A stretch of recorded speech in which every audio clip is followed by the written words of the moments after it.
IFM Sport est une école de formation professionnelle spécialisée dans les métiers du sport. Donc nous formons des jeunes à partir du BFM et aussi nous faisons des renforcements de capacités pour les professionnels du milieu sportif. Pour ce qui est des ASP, en fait, on est en train de les former pour qu'ils deviennent plus tard des stagiaires et agents de manifestation publique. Parce que comme vous le savez, au niveau des événements sportifs, en général, on fait appel à la gendarmerie ou à la police pour pouvoir assister à l'accueil et l'orientation des spectateurs. Malheureusement, ce n'est pas la bonne approche, mais vu qu'on n'avait pas des stagiaires pour faire ce métier-là, ils étaient obligés de faire appel aux agents de sécurité pour pouvoir assister à l'organisation des événements sportifs. Maintenant, ce que nous faisons, c'est former vraiment des gens qui seront spécialisés dans ce métier-là, c'est-à-dire être un médiateur sportif, un stagiaire, et ils vont travailler dans les stades. Quand aussi il y a des événements sportifs en dehors des stades, comme les marathons, on peut faire appel à ces agents que nous sommes en train de former. Ils peuvent aussi travailler lors des événements publics, parce qu'un médiateur peut être un sportif comme un non-sportif. Donc la convention qu'on a signée avec la Fédération sénégalaise de football, on a commencé ce projet au mois de décembre dernier avec le maître Augustin Senghor, le président de la Fédération sénégalaise de football.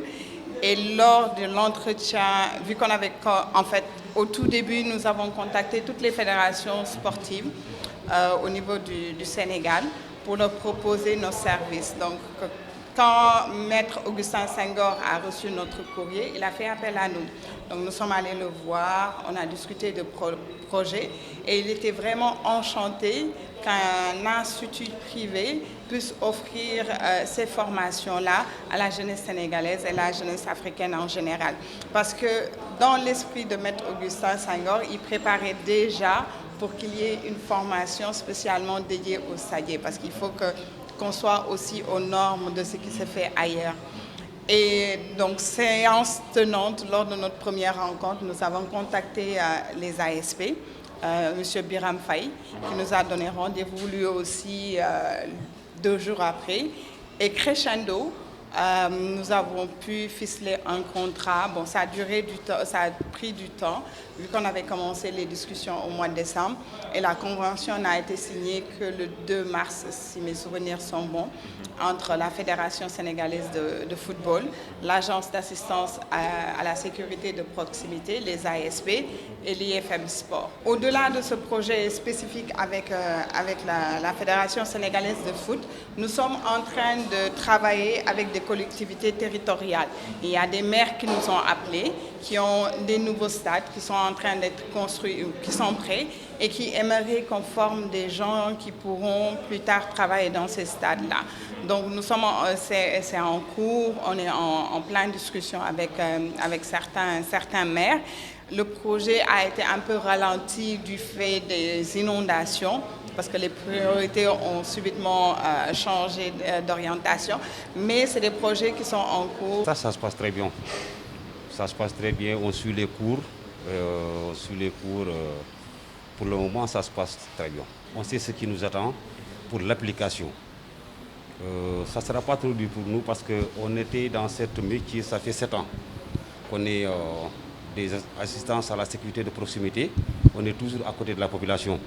Et presque c'est le même métier. Et on va aller au stade, c'est pour essayer d'apporter de plus encore pour que dans les stades, qu'il n'y a plus de violence et que tout se passe très bien. On est habitué des faits et j'espère, Inch'Allah, qu'on fera le maximum de nous et pour continuer et à faire régner cette paix dans les stades. On est presque des anciens militaires et on a fait aussi 7 ans dans la sécurité aux côtés de la population. Ça sera une continuité pour nous. Et avec ce qu'on vient aussi d'apprendre, surtout le métier de stagiaire, et ça sera un plus pour nous.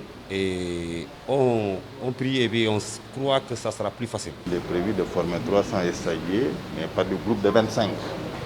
Formation théorique et formation pratique.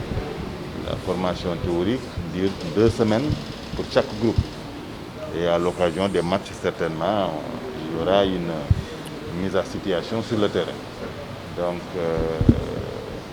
comme formateur principal, il y a le colonel Fofana des sapeurs-pompiers, côté sûreté et également côté sécurité. Donc, il y a moi-même, il y a également le colonel Bakary Koné, le lieutenant Massali et l'adjudant-chef Sonko. Donc, les formations se déroulent ici, à l'INFF, le lundi et le mardi, le jeudi et le vendredi et le samedi. Pour le mercredi et le jeudi, c'est au niveau de Alsan Digo, où on a une salle de classe, mais où on a l'occasion également de faire la mise en place sur place, surtout les infrastructures, les composantes d'un terrain et d'un stade de football. Là, on est en train d'offrir au ministère des Sports une formation en renforcement de capacité des agents du ministère et des représentants d'associations sportives. Et c'est une formation sur le management des organisations sportives. Donc, c'est un séminaire qui dure 5 jours. On a commencé le 28 et là, c'est leur dernier jour aujourd'hui. Et ils ont eu des modules comme le management des organisations sportives. Là, ils sont en train de faire un cours sur le financement du sport. Ils ont eu droit au marketing du sport aussi, la gestion orientée sur les résultats, GAR, et la planification stratégique. Nous avons fait une formation sur le management du sport. Donc, nous avons été une vingtaine d'agents sur place qui ont été formés sur différents modules. Donc, sur différents modules, vraiment beaucoup de modules intéressants de formation. Le dernier qui a été fait donc, tout à l'heure, c'est sur le management des activités du sport, le sponsoring, comment financer une activité sportive, comment organiser un grand événement sportif et comment le réussir aussi. Tous les agents du ministère des Sports aujourd'hui qui ont participé à cette formation sont mieux outillés dans leur domaine. C'est d'une importance capitale. La formation a été vraiment pertinente et ça nous a permis vraiment d'apprendre beaucoup de choses. Vous savez, aujourd'hui, le secteur du sport au Sénégal est en deuil. Pourquoi? Parce que la plupart des annonceurs, des entreprises n'accompagnent pas ce sport-là pour qu'il atteigne le niveau qu'il doit. Et pour ce faire, il faut activer des leviers, tant sur le plan personnel que professionnel, pour pouvoir doter les différents acteurs d'une certaine compétence pour que ces derniers puissent comprendre le mécanisme qu'il faut pour pouvoir obtenir un sponsoring. Déjà comprendre qu'il y a une différence entre le sponsor, le partenaire, le mécène, pouvoir faire cette distinction-là et surtout pouvoir avoir les bons outils pour pouvoir maintenant inciter ces structures-là à financer ces projets-là à forte valeur ajoutée pour le développement du sport sénégalais. Aujourd'hui, ce n'est plus un scoop. La passion seule ne suffit pas. Vous pouvez avoir un jeune talentueux, mais si derrière il n'est pas motivé, il ne donnera pas le maximum. Et c'est le problème qu'on rencontre dans le sport africain. On a des talents qui sont mal exploités. Et pour pouvoir exploiter efficacement ces talents-là, il faut de la ressource financière. Et cette ressource financière-là, ce sont les différents acteurs qui doivent aller chercher ces ressources-là pour pouvoir financer leur activité. Et pour ce faire, il y a des compétences. Ce n'est pas de l'improvisation pour pouvoir obtenir un sponsor sur un projet. C'est une démarche qui s'inscrit dans une éducation bien précise pour pouvoir obtenir l'appui de ces structures-là. Notre vision, c'est vraiment de revaloriser tout ce qui est métier du sport. Et il y en a énormément. Malheureusement, on en connaît très peu au Sénégal et en dehors du pays. Les gens se concentrent plus sur la pratique et considèrent tout ce qui font la pratique comme les seuls métiers du sport. Or, autour de la pratique du sport, il y a d'autres métiers aussi importants qu'être un footballeur ou être un entraîneur.